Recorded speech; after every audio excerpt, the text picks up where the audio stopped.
Estamos de vuelta aquí en Factos. Saludar nuevamente a nuestra audiencia, saludar a la Fresia, que ya último día de vacaciones, Fresia ya va quedando, y el lunes nos vamos a encontrar nuevamente aquí en Subel, aquí en Factos. Y como les anticipamos antes del cierre del bloque anterior, tenemos un invitado, un importante invitado de conversación ahora en esta sección con Gonzalo Winter. Gonzalo, diputado, por supuesto, del Frente Amplio, representante del Distrito 10, ex candidato presidencial en las pasadas primarias y chuncho, cosa que compartimos, por lo cual asumo que hoy es una linda mañana, ¿no, Gonzalo? Hermosa mañana. Hermosa mañana. Muy bienvenido, Gonzalo. Hermosa mañana, pero sufría. Sufría. Sufría. Sí, yo también la sufrí. O sea, sí. Tuvimos en ventaja ahí los azules un buen rato, pero al final está... Pablo Guerrero me tenía un poquito nervioso, a pesar de su... Totalmente. De su edad. Y Barco, y Castillo. Sí, no, Castillo estaba brutal. Castillo tiene una velocidad. Sí. Y se cambió de lado, entonces... Increíble. Pero bueno, pasó la U a la fase siguiente de Copa Libertadores y nuevamente... De Sudamericana. O sea, me bajaste a la tierra. Pero bueno, Sudamericana también es importante. Es la más importante. Es la copa más importante del mundo para mí. La más importante del mundo. Si estamos nuevamente en una semifinal de Copa Sudamericana, nos enfrentaremos a Lanús con un técnico que además la U tuvo. Sí, claro. Yo creo que la U tiene argumentos, pero es un equipo que todavía tiene deficiencias que mejorar. Pero lo que se ha visto de los otros candidatos, yo creo que la U tiene la U tiene sus argumentos que presentar. Por otro lado viene Atlético Mineiro posiblemente. E Independiente del Valle. Independiente del Valle. Vamos a ver qué pasa ahí con la U, tema que nos apasiona y que tenemos en común con Gonzalo. Que algo que es estrictamente necesario para que la U siga avanzando, ¿ya? Es que Sepúlveda no esté lesionado. Creo que él genera una apertura y una calidad que tácticamente... y una potencia y juego aéreo que también no tienen la altura de todos nuestros delanteros. De hecho, hasta que Sepúlveda se lesiona, son los mejores momentos de la U. Y el primer gol, mira él. Sí.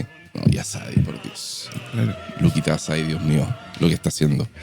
Bueno, podríamos estar mucho rato hablando mucho rato diciendo que nos falta un arquero, pero ya. Sí.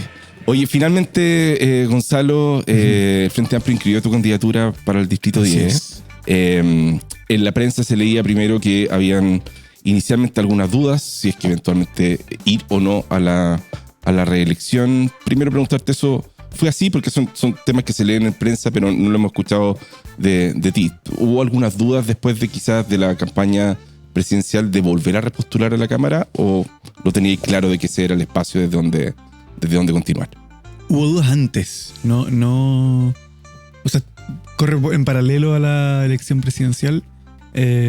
Siempre me parece que es correcto dudarlo. Yo tengo algunos compromisos que tienen que ver con esto, que tienen que ver con que para mí ser diputado es un honor tan grande, pero tan grande, por el tipo de formación familiar, etcétera, que tengo. Hacer el derecho en democracia por mandato popular es para mí como el honor más grande que puede tener un ciudadano. Entonces, parte de mi compromiso es que uno debe examinar muy bien si uno quiere tomar el desafío o no. Y lo había pensado antes y me convencí después de las elecciones presidenciales de que efectivamente el Congreso creo que vive un momento problemático de cuestionamiento a la política, de distintos tipos de cuestionamiento a la política. Yo creo que hay uno popular que impacta muy directamente al Congreso, que siente que la democracia no le entrega resultados, que es una cuestión que tenemos que examinar muy bien de nuestro sistema político. Y por otro, uno que sufre siempre, que es de parte de los poderes que existen en Chile, que no provienen de los votos, que siempre tienen la intención de deslegitimar al poder que viene de los votos, ¿no? Todos lo sabemos, en Chile existen, a diferencia de Daniel Mansuy, que piensa lo contrario, en Chile existen muchas formas de poder, ¿cierto? Tener un diario te da poder, tener un canal de televisión te da poder, tener una universidad te da poder, el ejército tiene poder, la iglesia tiene poder, etc. Y en general, el mundo de la riqueza siempre un poco denosta a la política, porque le significa contrapoder. Pero además veo un peligro dentro del Congreso respecto a que creo que hay mucha gente que no va a parlamentar, y eso va en aumento, sino que va a hacer que sus verdades choquen con las verdades del otro para regocijo de los algoritmos y de sus redes sociales, en donde el choque de ideas y no el diálogo y complementario para encontrar soluciones, pero eso puede dañar mucho a la democracia chilena. Una democracia además que hoy día enfrenta desafíos del futuro que no son los que estamos acostumbrados a conversar. O sea, si la democracia chilena no habla de geopolítica, no habla de inteligencia artificial, no habla de educación en contexto de inteligencia artificial, no habla de energías renovables, no habla de cómo el Estado decide poner los incentivos a las inversiones en determinadas industrias para insertarse en el mercado mundial, este país puede tener problemas muy graves. Y a raíz de eso dije, no se puede renunciar al Congreso. Bueno, vimos que muchos de estos temas los levantaste, de hecho, en tu candidatura presidencial. Te agradezco que lo hayas notado. Pero también te quería... A ver, tú mencionaste un tema de la crisis de la política, que es algo, por supuesto, que viene desde hace mucho tiempo. Sin duda tenías se llamaba idea, así antes de que yo entrara a la política. Por supuesto. Pero que tenías una idea respecto de ella... que quiero poner respecto de la campaña presidencial que encabezaste, ¿no? Como anterior. Me pregunto si es que la dimensión de esa crisis de la política, tuviste una percepción distinta de ella después de la campaña, después de haber recorrido Chile, de haberte enfrentado a ese espacio que es como un momento hiperintenso de actividad política respecto de lo que haces como parlamentario. ¿Quedaste con una sensación distinta a la dimensión de esa crisis después de la campaña presidencial o no? Es una pregunta súper profunda, pero a ver, tuve aprendizajes muy, muy, muy potentes, muy fuertes en el plano humano. También aprendí mucho sobre organización de personas, a pesar de que yo había participado ya en en muchas campañas, incluyendo 2 presidenciales, pero aquí tuve otra dimensión. Sin embargo, la crisis de la política propiamente tal es algo que yo observo de manera permanente como diputado. Además, yo soy un diputado que, y perdón que me dé las partes, pero que siempre tenía una intención junto con mi equipo de que sea una diputación reflexiva, que levante ideas, recorremos el país sin urgencias, o sea, sin situaciones. Cada cierto tiempo nos proponemos ir a una región a solamente escuchar cuáles son los problemas de ese lugar para integrar, no sé, cuando nos tocó infraestructura crítica, yo tiempo después de que se presentara ese proyecto, decidí ir a conocer la frontera, a caminarla, a recorrerla, etc.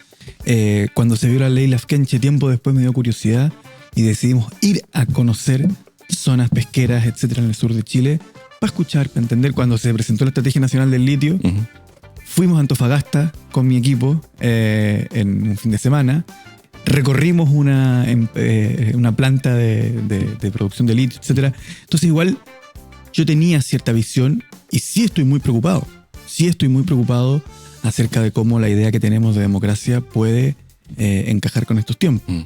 Y sí veo algo, volviendo ya como a lo más terrenal, que la urgencia de problemas tan íntimos como la delincuencia, ustedes dirán, ¿por qué íntimo? Obvio que es íntimo. O sea, cuando tú estás en tu casa con tu hijo y se escucha una ráfaga de metralleta y tu hijo te pregunta ¿qué es eso? Y tienes que explicarle a tu hijo qué es una metralleta y que todo va a estar bien a pesar de que a una cuadra hay alguien con una metralleta disparando, eso se vuelve un problema muy íntimo. Y veo una derecha que ha tenido una capacidad muy grande de identificarse a sí misma con los problemas más urgentes, ¿no? Sin estar realmente proponiendo soluciones que sean relevantes o interesantes. De hecho, desconociendo lo que la ciencia, no solamente en cambio climático, lo que la ciencia en materia de delincuencia ha establecido, y acudiendo solamente a agitar el miedo, mantener a la población totalmente asustada, que ojo, yo creo que la crisis de seguridad es totalmente real, pero veo que la derecha decide no dar una discusión de cómo terminamos esto. No habla del fracaso de la guerra contra las drogas. La derecha no te habla de cómo internacionalizar la guerra al narcotráfico en contexto de que las bandas son internacionales. No, ellos te hablan de lo terrible que es, cuán grave es, cuán en peligro estás, mantener al país alterado y algo súper importante, ¿por qué a la derecha le acomodan los escenarios de hiperurgencia? Porque la gente no sueña con algo distinto. Ahí. Si me dan un segundo, pongamos el siguiente caso. estamos en una casa y alguien grita incendio, incendio, incendio. Ujú. Claramente en ese momento nadie va a proponer cómo podríamos tener una casa más justa, una ampliación, una nueva repartición de las habitaciones, ¿cierto? Oye, podríamos construir un jardín. No, en un momento de incendio nadie tiene esperanza de que la casa puede ser mejor, solamente hay que salvarse. Y a la derecha le acomodan los escenarios en donde la gente no tiene esperanza. ¿Por qué? Porque esto es uno de los países más desiguales del mundo, y lo que no le gusta a la derecha, la discusión que nunca la acomoda, la que siempre intenta cancelar, es la discusión sobre la justicia y la igualdad. Y la discusión un poco sobre el futuro, de más largo plazo. Nada, pero nada, no tienen nada. Hay una serie que no sé si la viste, pero una de mis favoritas como series políticas, West Wing. No la vi, pero hay un ex ministro ¿Ya? que vive en España que hace 10 años una vez al mes me dicen no puedes no haber visto West Wing. Hay que verla. Hay un momento en West Wing, se me olvida la temporada, donde se enfrenta el candidato presidencial demócrata con quien era el representante republicano, como vocero de la Cámara de Diputados, quien es el candidato presidencial republicano. Y hay un momento épico donde lanza una frase, creo que era respecto a educación o seguridad, no recuerdo bien, el candidato republicano, y el demócrata le dice, dime ¿qué viene después de esa frase? Y yo renuncio a la candidatura ahora. Dime, después de esta frase, de lo que acabas de decir, ¿qué es lo que viene hacia el futuro? Y yo abandono la carrera. Y se congeló el tema, ¿no? Porque en el fondo estaba todo concentrado en la frase. En la frase, en el grito del fuego, pero no en, bueno, y ahora viene esto. Esta es mi propuesta, esta es mi visión. ¿Ocurre algo de eso también? O sea, aterricémoslo con nombres y apellidos, ¿ya? Para mí, quienes trajeron esta forma de hacer política del choque total, de que en los debates salir del tema debatido para sacarte un tema personal, ¿cierto? Romper la discusión fue el Partido Republicano y José Antonio Kast, cuando el diputado no tan... ¿cómo decirlo? Un diputado no tan notorio que era José Antonio Kast, conoce como el mundo de Steve Bannon, etc., cambia la política chilena, ¿ya? Y en los debates de televisión, etcétera, ya no se discute el asunto. O sea, ¿impacta el sueldo mínimo en la inversión y el desempleo? No. Es, pero tú hiciste esto y tu señora y tu hijo trabaja en no sé dónde, etcétera. José Antonio Kast trae esta forma, luego llega al Congreso. Yo invito a la gente a que vea sesiones del Congreso, obviamente que es un poco aburrido, pero el rol del Partido Republicano, que es reventar cualquier discusión. Entonces tú estás discutiendo de repente, voy a poner un ejemplo de cómo ocurre en el Congreso. Bueno, el presidente el día de hoy vamos a modificar la ley de aseo municipal que fue instaurada en dictadura en el año 75 y ha tenido estos cambios, etcétera. Y el tiro del Partido Republicano levanta la mano. Quiero decir que no acepto que digan dictadura, es el glorioso gobierno de mi general Pinochet. Y los detenidos de versión no existen. ¡Pum! Y estaba hablando de aseo municipal. ¿Sí? Y lo que hacen es que los otros se levantan, ni gritos, y etcétera. Y no se puede. Y yo imagínate en ese clima, como digo, el 46% de los empleos chilenos son reemplazables por tecnologías que ya existen. ¿Qué hacemos al respecto? ¿Qué hacemos al respecto de la guerra entre China y Estados Unidos? Que de hecho, a propósito de ese tema, cuando se habla de empleo y la discusión de las cifras de empleo, que siempre son comparaciones más odiosas porque no se comparan peras con peras y manzanas con manzanas, un tema como ese no se aborda. Para cerrar la idea, José Antonio Kast trae esta forma estridente de conversar, tiene muchísimo éxito, pero cuando José Antonio Kast, como candidato presidencial, dice, voy a recortar $6.000 millones. Ya, ¿y de dónde? Y su respuesta es, no sé, cuando salga presidente se van a enterar. Pero ¿cómo si tenemos que votar ahora? Pues los ciudadanos tienen que saber de dónde va a recortar, un recorte que no existió en la historia del mundo. No. Y él dice, no lo sé, y le dicen, oiga, ¿y usted la PGU está en contra? Pues? ¿La va a eliminar? No, la PGU va a subir. ¿Y cómo? El 11 de marzo les cuento. ¿Por qué? Porque es un hacedor de frases. No es un político propiamente tal, no tiene un plan. Claro, la matemática anual, lo hablábamos recién en el que panel. Son frasecitas. Los $6.000 millones no es un proyecto económico. Es una frase de campaña, es un tweet, es un reel. No es un proyecto económico. Lo discutíamos recién, de hecho, Juan José Obas, que es director de Horizontal, fue jefe de gabinete del ministro Briones por muchos años. No hay por dónde. O sea, a menos que recorte el gasto social. La misma Evelyn Matei también hizo. Es que sería tanto que inclusive generaría una cesantía de funcionarios públicos que terminaría alterando también el consumo. Sí. Gonzalo, después de la campaña presidencial, o más bien respecto a esa de la campaña, ¿por qué ganó Janet Jara? Y evidentemente que porque obtuvo más votos, ¿cierto? Pero ¿cuál es la razón o cómo interpretas lo que ocurrió ahí? Yo creo que fue una primaria no tan tensa como los titulares pretenden decir, sino que más bien la gente igual identificó que había un bloque. Y que por lo tanto, más que un proyecto país o un proyecto político, tenía que elegir al candidato que lo encabezara, ¿ya? Era muy evidente que todos íbamos a estar en el mismo proyecto. Entonces creo que ahí el asunto pasa a Janet Jara más que al proyecto. Y creo que ella logró complementar distintas cosas. En primer lugar, tenía experiencia real en el Poder Ejecutivo. Había sido subsecretaria, jefa de gabinete, ministra, etc.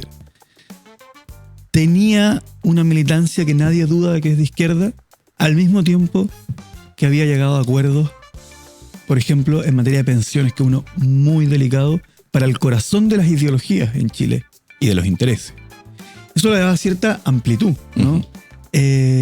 Fue muy clara, muy agradable, muy pedagógica en presentar sus ideas. Y creo que todo eso junto hizo que fuera mejor candidata. Lo cual, ojo, en las primarias es difícil identificar cuánto del voto hacia una persona significa rechazo hacia las otras. No se puede, ¿no? Y no significan necesariamente una cosa. Claro. No lleva directamente a la otra. ¿Cuánto se movilizan en el contexto del voto voluntario? Claro, y lo que me pasó a mí, por ejemplo, es que nos llamaba la atención que mucha gente en la calle me pedía fotos y me decían, pero voy a votar por la Janet. Y me decían, estoy entre tú y la Janet. Pero al final me... Claro. Entonces, yo no creo, por ejemplo, cuando hay gente muy dramática en el mundo concertacionista que dice que esto es un fracaso estrepitoso de su mundo y de la candidata Carolina Toa. No necesariamente. Creo que hay que hacer una relectura más enfocada en que Janet Jara fue mejor candidata en casi todos los aspectos. Yo creo que en el área programática en la primaria no lo fue, pero ahora... Tuvo algunas dificultades respecto al programa en la semana siguiente, de hecho. Por eso, pero en casi todas las áreas fue una mejor candidata. Hay un aspecto que es importante, que creo que todos impresionó que Janet Jara en pocos días reunió toda esa base que tú decías que se observó una coalición, un bloque. Bueno, eso se manifestó en que la encuesta, si les creemos o no, pero rápidamente capturó ese apoyo del gobierno en términos de cifra equivalente. Pero también hemos visto que ha costado desde ese momento escalar de una manera un poquito más rápida en el ánimo de proyectarse para una segunda vuelta, donde pareciera bastante claro de que iba a avanzar a la segunda vuelta, posiblemente en un primer lugar, pero todavía con mucha distancia respecto de llegar a esa mayoría, ese 50+1. Siempre es difícil dar recetas y no es la intención de la pregunta, pero ¿qué ves tú, Gonzalo, que requiere la campaña de Janet Jara para poder acercarse más a ese 50+1? Vamos al primer punto que yo creo que es el más importante. Creer que Janet Jara puede ganar. Porque en Chile hay ciertos intereses que cuando se juntan tienen una capacidad de instalar cosas que es impresionante. O sea, como cuando nos dijeron te van a robar la casa, y eso se instaló porque quienes logran amplificar las ideas se unieron tras ellos. Pasa cuando te dicen bajar el horario laboral y subir el sueldo mínimo destruye empleo y crea cesantía. Y una frase que parte en el Partido Republicano te la termina diciendo un periodista del mainstream, diciéndote, ¿cómo es la frasecita que están ocupando ahora? El sueldo mínimo de una persona sin trabajo es 0. Sí. Que es una frase más interesada que... Sí. Y ahora las encuestas nos dijeron, Janet Jara está estancada, tiene dificultades para ganar en la segunda vuelta. primero que nada, dejar de asumir esas ideas como si fueran neutras, ¿ya? Y lo segundo es que yo creo que es importante, pero difícil, transparentarle al país, o que estos debates sirvan para mostrarle que José Antonio Kast y Evelyn Matei, ojo, respecto del futuro no tienen nada más que estas frases estridentes de las cuales he hablado, ¿no? No al comunismo. En Chile, en el Chile de Boric, muere gente todo el tiempo. Ok, podemos discutir las cifras de homicidios, no hay problema. Pero esa idea de que tú gobiernes, José Antonio Kast, significa que se acaba la delincuencia es una superstición. Porque tu programa es famélico en ideas modernas, efectivas, probadas para terminar con la delincuencia. Entonces yo creo que hay que dilucidar, transparentar, sacarle el velo al fondo del problema, que es que su propuesta económica es inexistente. Su propuesta de pensiones es reconocidamente inexistente. Y su propuesta de seguridad, mano dura. ¿Qué significa mano dura? Claro. ¿Qué significa mano dura? Con nosotros estuvo Gonzalo Winter. Gonzalo, te queremos agradecer la entrevista, por volver nuevamente a Súbela. Y es un desearte mucho éxito en la campaña que ahora comienza o entra en su recta final, en realidad. Sí, muchas gracias. Así que mucho éxito con eso y nos seguiremos encontrando con otros análisis de la Universidad de Chile, por supuesto, aquí espero en este canal o en Minuto 90 con Cristian Arco. Oye, agradecerle a ustedes, como siempre, su sintonía, por conectarse cada mañana a Factos en Súbela. Queríamos pasar por los comentarios, pero ya estamos un poquito pasados de la hora. Y viene Satélite Pop, así que queremos invitarlos a que se pasen ya al link de Satélite Pop, que ya empieza en los próximos segundos aquí en Súbela. Pueden ver estos cortes en YouTube de Factos, por supuesto también los reels que se publican en nuestra cuenta de Súbela News y de Súbela en Instagram y en TikTok. Así que eso, nos estamos encontrando nuevamente el lunes y que tengan un gran fin de semana. Un abrazo, chao.